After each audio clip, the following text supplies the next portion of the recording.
Hai guys, selamat datang di Cerita dari Negeri Kanguru bersama Ade Ish.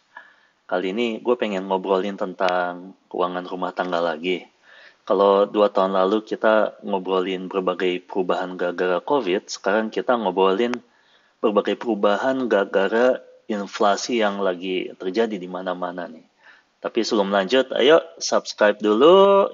Yo, yang belum subscribe. Oke? Buat yang udah sih mestinya sih udah ngeliat gimana ya keluarga kami ini bikin anggaran, gimana caranya ya keluarga kami neken pengeluaran rumah tangga dan juga naikin pendapatan. Video-videonya coba aja cek ada di playlist mengatur keuangan keluarga. Oke, sekarang kita masuk ya ke bahasan utama. Jadi buat konteks saja, jadi sekarang ini biaya hidup ini lagi melonjak banget. Jadi harga bensin di Australia tuh naik udah ya bisa dibilang udah hampir 2 kali lipat gitu. Dan harga beberapa bahan makanan juga melonjak gitu. Sampai misalnya kayak KFC pun di burgernya daun selada diganti jadi kol gitu. Belum lagi juga misalnya harga utilitas listrik itu juga melonjak luar biasa. Jadi benar-benar deh digempet dari mana-mana gitu.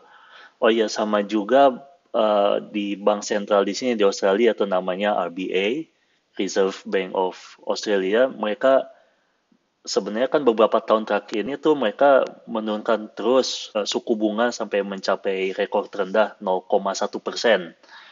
Nah, mulai 3 bulan lalu, mereka mulai menaikkan lagi dan nggak pelan-pelan. Jadi benar-benar baru-baru ini nih, tanggal 7 Juli, itu, mereka menaikkan menjadi 1,35%. Jadi bayangkan ya, kenaikannya dari 0,1% jadi 1,35%. Kenaikan yang luar biasa banget ya.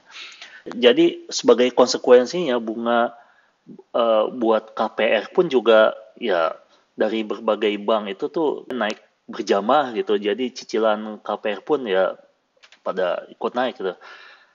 Pada saat yang sama juga sekarang untuk pasar saham juga lagi menurun kalau orang itu bilang itu lagi bear market gitu. Nah di video ini gue sih cuma mau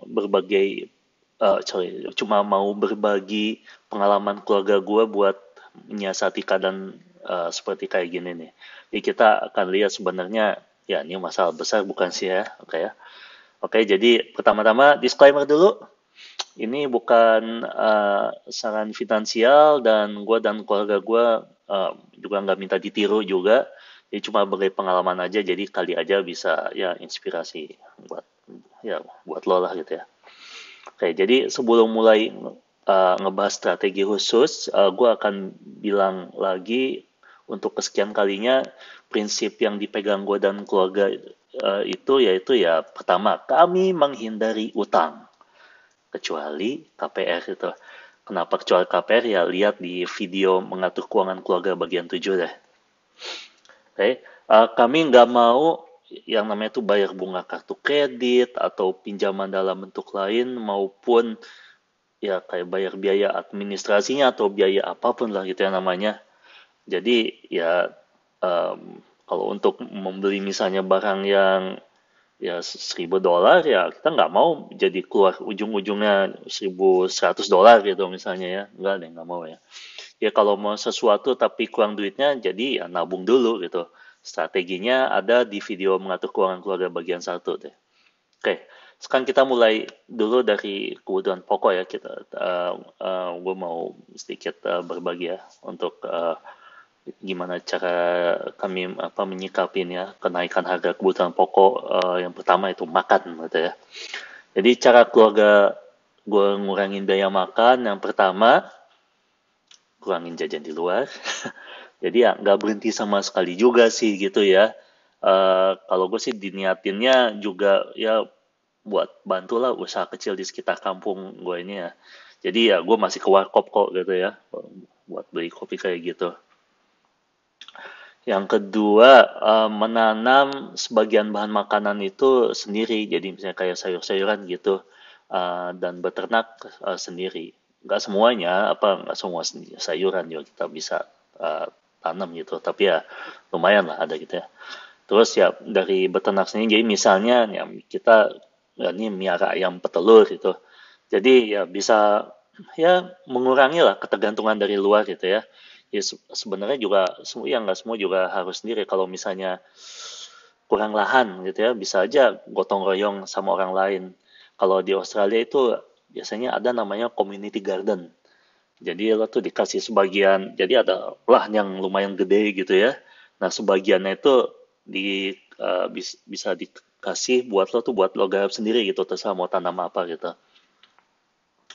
Nah yang ketiga, jadi sebagai efek lanjut yang tadi nih, yang kedua tadi ya kita bisa nih barter sama tetangga atau temen gitu ya. Jadi baik yang mentah atau udah jadi gitu ya.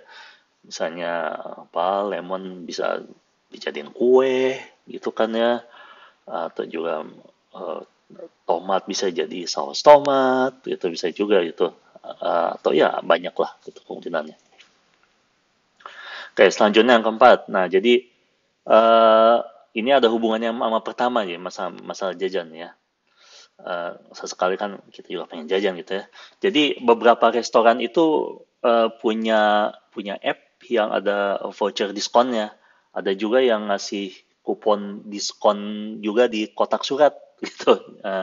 Nah kalau buat jajan ya lumayan tuh gitu. Tapi ya jangan lupa diri juga. Jadi wah jadi nafsu banget gitu ya. Jadi malah semua dipakai kuponnya sama aja. Sama aja bohong kan. Jatuhnya mahal-mahal juga gitu. Nah kan balik lagi nih ke soal apa yang menghasilkan makanan sendiri ya kan nggak semuanya bisa kita hasilin sendiri deh. Nah bisa juga nih ya untuk hal-hal yang kayak gitu yang kita nggak bisa hasilin sendiri, coba cari toko grosir yang jual dalam jumlah gede gitu. Jadi misalnya beli satu karung misalnya 20 kilo, harga per kilonya jadi lebih murah daripada beli sekantong yang 2 kilo gitu. Uh, kita sih kayak gini misalnya sama apa ya makanan untuk ternak gitu ya atau makanan kucing juga beli dalam jumlah gede terus kita taruh di apa ember yang aman untuk makanan ya jadi nah kita keluarin sedikit-sedikit dari situ gitu itu juga lumayan itu. eh Sama sih juga hubungan sama belanja yang keenam ya sempetin deh lihat katalog diskon atau kalau mungkin ada app yang bisa kita pakai untuk cari diskon-diskonan itu pakai aja gitu. Oke, itu untuk kebutuhan pokok makanan ya. Eh, Baik makanan kami sama makanan binatang-binatang yang ada di rumah. Sebenarnya termasuk juga sih sama yang apa ya, bukan makanan juga ya. Kalau lihat yang misalnya tadi katalog diskon, jadi ada misalnya sabun, sampo, deterjen yang kayak gitulah gitu. Itu kan mandi juga bisa dibilang kebutuhan pokok kan ya. Oke, oke. Nah sekarang yang selanjutnya, nah ini nih BBM nih, bahan bakar untuk kendaraan bermotor. Ini kan naiknya juga di sini lagi gila-gilaan banget deh gitu. Nah, kalau di Australia itu ada app buat ngelihat harga bahan bakar gitu di berbagai uh, pom bensin di sekitar kita gitu. Misalnya kalau di negara bagian Tasmania dari pemerintahnya itu ada aplikasi fuel check test. Terus waktu kami masih tinggal di negara bagian Victoria, itu gue juga sempat pakai app namanya Petrol Spy gitu dan mungkin sekarang adalah kali app yang lain ya gue kurang up to date lah kalau untuk di luar Tasmania sekarang. Oke, dan beberapa pom bensin itu juga bisa ngasih diskon dengan syarat tertentu gitu misalnya kalau belanja di supermarket tertentu dengan jumlah minimal berapa itu dikasih kayak voucher diskon gitu kalau ada kerjasamanya atau misalnya yang pemegang asuransi tertentu gitu dapat diskon di tempat tertentu gitu. Nah itu bisa buat pertimbangan juga. Yang juga lagi kerasa banget itu naiknya tarif listrik sekarang ini nih. Ini penyiasatannya tergantung di mana lo berada gitu. Ada negara bagian yang cuman punya satu perusahaan listrik, satu penyedia listrik itu. Ada negara bagian yang membuka pintu untuk perusahaan swasta untuk bersaing gitu. Kebetulan ya tempat gue itu di negara bagian Tasmania, di sini perusahaan swasta udah bisa main dalam perang harga gitu. Nah, manfaatin tuh. Gue cari aja yang paling murah untuk keperluan rumah tangga gue. Walaupun walaupun naik, tapi kan kita bisa pengen kenaikannya sekecil mungkin gitu ya. Jadi nggak usah lah pakai setia-setiaan nama perusahaan listrik. Sama aja kok nyetrum ya, gitu kan ya. Kalau setia mah sama pasangan dan buah hati loh. Nah, selain listrik itu juga ada ya utilitas lain. Jadi baik misalnya atau HP, internet, itu buat yang pakai gas ya gas juga gitu ya. Oke, lanjut. Nah, sekarang nih yang agak besar nih, KPR. Nah, buat yang masih punya ya, yang masih punya cicilan ya. Kalau yang udah nggak punya cicilan, selamat. Sudah tidak terpengaruh lagi. Nah, kalau masih punya, nah sebenarnya masalah banget nggak sih ya kalau kalau suku bunga itu naiknya gede gini? Tergantung sih. Pertama-tama gini, tergantung jumlah pokoknya berapa yang ada sekarang, gitu ya. Pertama-tama itu kan buat ngitung bunga kan tergantung ya, apa jumlah pokoknya tuh berapa. Ngaruhnya kan dari situ kan yang utama ya. Kedua, kalau buat keluarga kami sih ya, kami udah ngebiasain bayar cicilan itu lebih besar daripada jumlah minimum. Kenapa? Karena ya menurut aturan matematik ya biar cepat lunas itu kan emang nggak bisa dibohongin matematiknya gitu. Dan yang kedua, kalau misalnya suku bunga naik ya minimal kalau ada sebelnya nggak sebel-sebel banget gitu. Jadi misalnya nih ya, kita udah misalnya kalau bayarnya tadinya misalnya katakanlah 1.000 gitu ya per bulan, udah dibiasain bayar misalnya 1.100. Jadi kalau naik dari cicilan minimum 1.000 jadi 1.050, ya kan masih ketutup juga. Jadi nggak keganggu gitu ya, cash flow-nya gitu ya, contohnya gitu. Dan tentunya ya emang pakai prinsip pembayaran utang pada umumnya makin cepat lunas, kok kebalik, makin cepat banyak bayarnya kan makin cepat lunas gitu. Jadi ya pakai prinsip itu aja terus itu, nggak usah nggak usah ngikutin yang minimum, selalu usahain lebihin gitu. Oke, tadi gue bilang kan ya kami biasa bayar cicilan lebih besar lebih daripada jumlah minimum, artinya ya kami itu nggak pernah ngefix suku bunganya. Jadi kami pakai yang variabel. Jadi kalau di sini kan bisa suku bunga itu kita fix misalnya 1 tahun dipatok di berapa gitu ya. Jadi antara kita sama banknya gitu ya. Jadi biarpun dari bank sentralnya tuh dari Reserve Bank of Australia naik turun segitu juga gitu. Ada juga yang variabel jadi ngikutin gitu. Kalau yang bank sentral naikin ya ikut naik, kalau turunin ikut turun. Nah, kami tuh selalu pakai variabel, jadi emang sih naik turun suku bunganya gitu ya. Tapi kalau udah dibiasain bayar lebih dan jumlahnya tetap, bisa dibilang ya ya kami ini masih masih ngendaliin bolanya gitu. Dan biasanya kalau fix itu kalau mau pembayaran lebih itu juga dibatasin gitu. Jadi eh, nggak boleh terlalu cepat gitu jadi ngelunasin ya. Ya emang ya literalnya gitu. Jadi kalau buat gue sih nangkepnya kok jadi bank itu mencegah kita bayar utang lebih cepat gitu ya, dan itu secara prinsip gue nggak suka gitu. Jadi makanya ya pakainya variabel. Nah, baru-baru ini nih cuma modal angkat telepon gitu ya, ngomong 5 menit sama basa-basi 2 menit ya kami dapat diskon suku bunga. Jadi cuma ngomong 5 menit bisa hemat puluhan ribu dolar loh ujung-ujungnya gitu. Ya tebal muka aja lah nawar dengan masih menjaga kesopanan gitu. Nggak nggak nggak nggak masalah di sini, bisa kok minta turunin gitu. Oke, selanjutnya tadi gue sebut kalau ya keluarga kami ini menghindari bayar bunga kartu kredit gitu ya.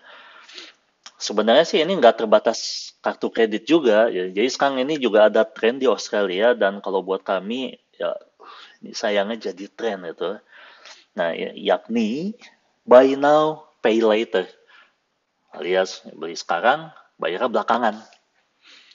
Ya, kalau dulu sih ya zaman zaman gue kuliah di Indonesia ya, gue emang suka kayak gini sih, tapi di kantin kampus. Jadi, eh, bang, beli dulu ya Indomie 2 mangkok, ntar ya bayarnya besok ya. Nah, suka kayak gitu.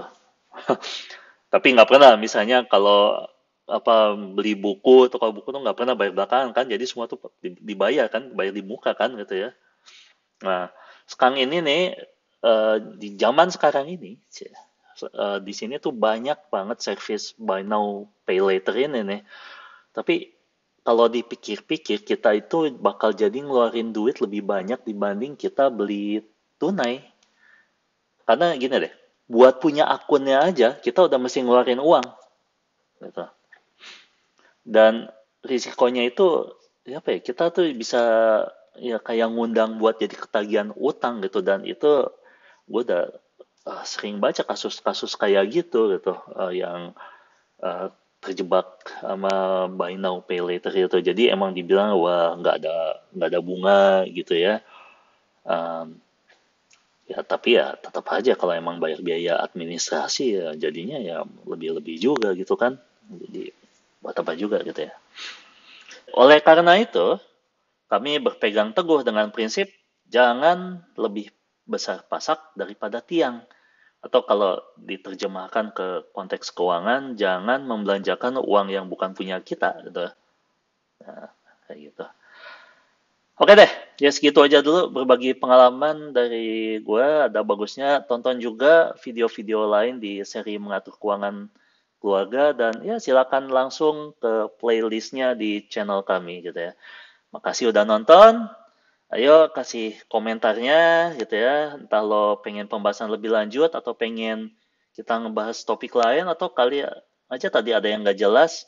Pokoknya ya pengen tau lah pendapat pendapat lo deh gitu ya. Kayak kita juga pengen ya kita jadi komunitas yang cerdas menggunakan uang. Cek juga Instagram kami, cerita dari negeri kanguru. Ayo sekarang juga subscribe, komen, like, dan share. Oke. Sampai jumpa lagi di video berikutnya.